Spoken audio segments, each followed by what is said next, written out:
జగన్మోహన్ రెడ్డి గారి case restart అని ఆయన్ని త్వరలో అరెస్ట్ చేసేస్తారని ఈ దాల్మియా సంస్థలకి ఈ అటాచ్ అనే అంశం అన్నది ఈయనకి ముడిపడి ఉన్నదని మళ్ళీ మొదలైంది. అంటే రెండు విషయాలు వారు ఉన్నది ఉన్నట్టు మాట్లాడుకోవాలి. మనం పదే చెప్పుకోనక్కర్లేదు. కానీ ఇప్పుడు జగన్ అరెస్ట్ చేసేస్తారు, జగన్ కేసు తిరగదోడబడి మళ్ళీ మొదలైంది, రీస్టార్ట్ అయింది. మళ్ళీ తీగ లాగబడింది చాలా కాలం తర్వాత.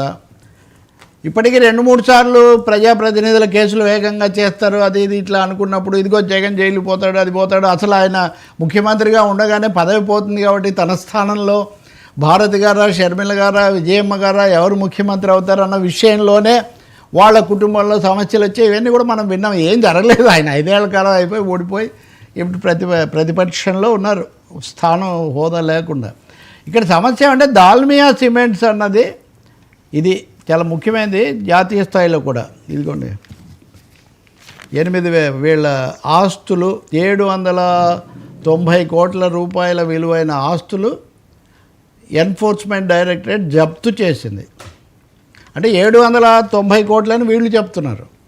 ఈడీ లెక్కల ప్రకారం వీటి విలువ 377 కోట్లు మాత్రమే. వీళ్ళు వేరే రేట్లు వీళ్ళు చెప్తున్నారు. Dalmia cements Bharati limited DBCL.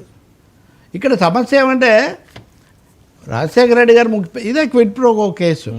Dalmia cements వాళ్లకు జగన్ మేలు చేశాడు, వాళ్లకు కడపలో గనులు కేటాయించడానికి ఆయన పాత్ర వహించాడు. దానికోసం ఆయనకు వాళ్ళు 135 కోట్లు బదలాయించారు. ఇది ఎట్లా జరిగింది? ఇది హవాలా పద్ధతిలో జరిగింది. వీళ్ళు తమ షేర్లను, రఘురామ్ సిమెంట్స్ అనే దాంట్లో తమకున్న షేర్లను ఒక ఫ్రెంచ్ కంపెనీకి ఏదో బదలాయిస్తే ఆ ఫ్రెంచ్ కంపెనీ నుంచి హవాలా పద్ధతుల్లో 55 కోట్లు ఒకసారి, 95 కోట్లు ఒకసారి అందాయి. ఇది 2011లో CBI పెట్టిన ఛార్జ్ షీట్లో ఉన్న ఆరోపణ. ఆ తర్వాత కొన్ని రోజులు రకరకాల, అంటే అందులో అనేక మంది IASలు అనేక కంపెనీలు ఉన్నాయి కదా. ఇప్పుడు ఆశ్చర్యకరంగా మొన్న మార్చి 30 వాళ్లకు మీరు వీటిని స్వాధీనం చేసుకోండి అని వాళ్ళకు ఉత్తర్వు వచ్చింది. వాళ్ళు వెళ్ళి స్వాధీనం చేసుకున్నారు.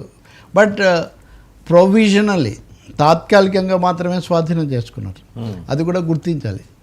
కేసు అయిపోయి ఇక్కడ తప్పు జరిగింది అంటే మీరు అరెస్టు అది అన్నారు కాబట్టి చెప్తున్నాం.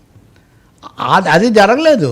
కానీ అసలు ఎందుకు ఇప్పుడు హఠాత్తుగా జగన్ కేసులో ఈ కదలిక మొదలైంది, ఎందుకు వీటిని చేశారు అంటే ఈక్వేషన్స్ ఏమైనా మారుతున్నాయా? అంటే ఎట్టి పరిస్థితుల్లో మోదీ గారు చంద్రబాబుతో బహిరంగంగా ఈయనతో జగన్తో పరోక్షంగా అంతర్గతంగా సంబంధాలు నేర్పుతున్నారు అనేది ఉన్నప్పుడు వక్ఫ్ బిల్లును వ్యతిరేకించడము, కోర్టులో కేసు వేయడము, వీటి వల్ల వాళ్ళ ఆలోచనల్లో కొంత మార్పు వచ్చిందా? కొంచెం జగన్ను కూడా అదుపులో పెట్టాలి, లేకపోతే కుదరదని వాళ్ళు భావించారా? అందువలన ఈ ఊరికనే చేయరు. మీరు గుర్తించండి, ఈడీ నిన్న రాహుల్ గాంధీ, సోనియా గాంధీ వాళ్ళ మీద పెట్టారు. హైదరాబాద్లో ఒక రియల్ ఎస్టేట్ కంపెనీ మీద పెట్టారు. ఇప్పుడు వీళ్ళ మీద కూడా పెంచారు. వరుసగా ఈడీ హైపర్ యాక్టివ్ అయింది ఇప్పుడు చాలా చోట్ల. ఇంకా కేరళలో కూడా నేను చెప్పా కదా, వాళ్ళు కూడా దాన్ని వ్యతిరేకిస్తున్నారు. పినరాయి విజయన్ కూతురు, అది ₹1 కోటి వ్యవహారం, అది కూడా ఏదో డీల్, ఆమె ఏదో సాఫ్ట్వేర్ సర్వీసెస్ చేస్తే, అంటే ప్రతి చోట కూడా బెంగాల్లో కూడా చేస్తున్నారు. దేశవ్యాప్తంగా ఈడీ అనేదాన్ని, అంటే త్రిశూల వ్యూహాన్ని మళ్ళీ ఒకసారి వాళ్ళు పెంచినప్పుడు ప్రస్తుతం కొంచెం జగన్ మీద కటాక్షం తగ్గింది. అందువల్లనే ఈడీ అనేది దాల్మియాల మీదకి వెళ్ళింది. దాల్మియాల మీదకి వెళ్ళటం అంటే ఒక విధంగా జగన్ మీదకి వెళ్ళటమే. ఇక్కడ ఇంకా మీరు ఒక ఇంట్రెస్టింగ్ థింగ్ గమనించవచ్చు. వాళ్ళు తీసుకున్నవి సరస్వతి పవర్కు సంబంధించినవి. ఓకే, ఏ సరస్వతి పవర్ అయితే వాటాలు రాసిచ్చారు దాని మీద, అంటే ఒక విధంగా జగన్ నా కేసులో ఉన్న వాటిని నేను ఎలా ఇస్తానని ఆయన అక్కడ వాదించాడు కదా, బదలాయించడానికి లేదని. అదేం లేదని వీళ్ళు అన్నారు. ఏం జరిగితే అది జరుగుతుందని. But anyway, Saraswati power limited అనేదాన్ని తీసుకోవడం అన్నది కూడా ఇక్కడ గమనించదగిందే. ఇంకొకటి, మనం Jagan, Chandrababu, TDP, YCP equation బట్టి మనం చూడొచ్చు. కానీ బీజేపీ దృష్టిలో ఈ కేసు పెట్టినప్పుడు కాంగ్రెస్ ప్రభుత్వమే ఉంది. ఓకే, సో ఈ కేసు కాంగ్రెస్ ప్రభుత్వము రాజశేఖర రెడ్డి ఇప్పుడు మాట్లాడితే రేవంత్ రెడ్డి కానీ లేదా తెలంగాణ కాంగ్రెస్ వాళ్ళు కూడా తరచూ రాజశేఖర రెడ్డి అనే మాట అంటుంటారు కదా, జగన్ అనకపోయినా కానీ, జగన్ పేరు విమర్శ చేసిన. కాబట్టి బీజేపీ ఇక్కడ ఒక దెబ్బకు రెండు పీటల్లాగా ఇటు తెలంగాణలో కాంగ్రెస్కు రాజశేఖర రెడ్డి లేదా మేము చేసామని చెప్పుకునే అవకాశం లేకుండా చేయడం, రెండవది ఏది ఏమైనా మోదీ గారు నన్ను వదిలిపెట్టాడు అనుకుంటున్న వైసీపీ వాళ్ళకు కూడా ఒక ఝలక్ ఇవ్వడం, అది వాళ్ళ ఉద్దేశం అయి ఉండాలి. లేకపోతే ఇప్పుడు హఠాత్తుగా దాల్మియా మీదకి 11 ఏళ్ల నుంచి ఉన్నది, 11 కాదు 13 ఏళ్ల నుంచి తీసుకొని దాన్ని, అంటే ఇందాక నేను చెప్పిన దాంట్లో షేర్లు అవి ఇవి కలిపితే దాదాపు 800 కోట్లు అవుతాయని వీళ్ళు చెప్తున్నారు.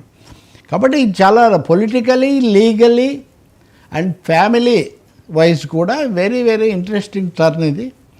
దీంతో మీరు అన్నది కూడా మొదలైపోయింది. ఇంకా అన్నీ ఒకదాని తర్వాత ఒకటి వస్తాయా రాదా అన్నది పలికేటిది భాగవతం అంటే పలికించేటి వాడు రామభద్రుడని అమిత్ షా గారు డిసైడ్ చేస్తారు. ఇవన్నీ వార్తల వాళ్ళు కాదు. బట్ జగన్ కొంచెం జాగ్రత్త పడే పరిస్థితి మనకి ఇక్కడ కనిపిస్తుంది. ఆయన ముందుకే పోతాడా, వక్ఫ్ మీద వేసిన అడుగు తర్వాత రెండో అడుగు వేస్తారా, రెండో అడుగు వెనక్కి వేస్తాడా? ఇక్కడ ఇంకో ప్రశ్న కూడా కీలకమైంది.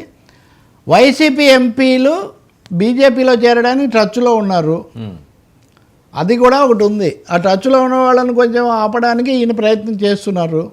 దాన్ని కూడా చెక్ చేయడానికి బీజేపీ ఇప్పుడు మీరు చూడండి, రాజ్యసభలో టీడీపీ పక్షాన్ని మొత్తాన్ని చంద్రబాబు నాయుడు గారు అప్పుడు ఆశీర్వదించి అక్కడికి పంపారు కదా, వాళ్ళనే మళ్ళీ ఇప్పుడు ఎంపీలుగా గెలిపించారు.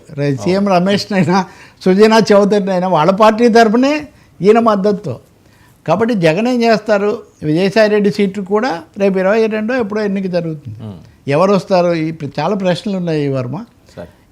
ఈ అట్ దిస్ జంక్చర్ దాల్మియాను ఎందుకు కదిలిచ్చారు అంతవరకు నిజం, టేకన్ ఫర్ గ్రాంటెడ్గా లేదు ఇంకా, అది అంతవరకు క్లియర్, ఎప్పుడైనా లాగొచ్చు.